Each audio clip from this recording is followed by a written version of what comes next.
operasyon laban sa illegal na droga sa Cebu City kung saan nasabat ang halos 700,000 pisong halaga ng hinihinalang shabu mula sa mga suspect. Nakatutok dyan si Patrolwoman Judith Nicanor.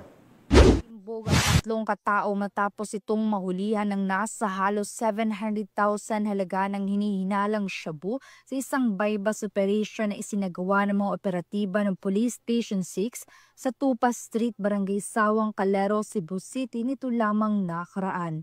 Kinilala ni Police Captain Giancarlo Reyes, Station Commander ng Police Station 6, Cebu City Police Office, ang suspect na si alias Makoy, 45 anyos, residente ng Villa Kalubihan, Barangay Basak, San Nicolas, Cebu City. Nahuli din ang kanyang mga kasamahan na sina Ramil, 39 anyos, at Maisel, 43 anyos na kapwa residente ng nabanggit na lugar.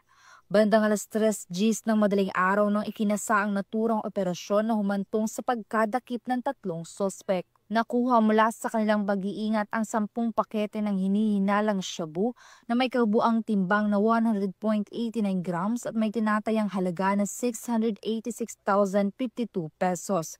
Bypass money at purple pouch na ginamit bilang lagayan ng mga iligal na droga. Kasong paglabag sa Section 5 at 11 Article 2 ng Republic Act 9165 o Comprehensive Dangerous Drugs Act of 2002 ang kakaharapin ng mga suspect na kasulukuyang nakadetene sa nasabing tanggapan.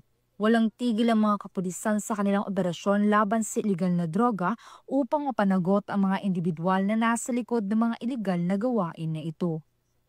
Mula dito sa Cebu City Police Office, ako ang inyong Police News Network Correspondent, Patrolwoman Judith Nicanor, alagad ng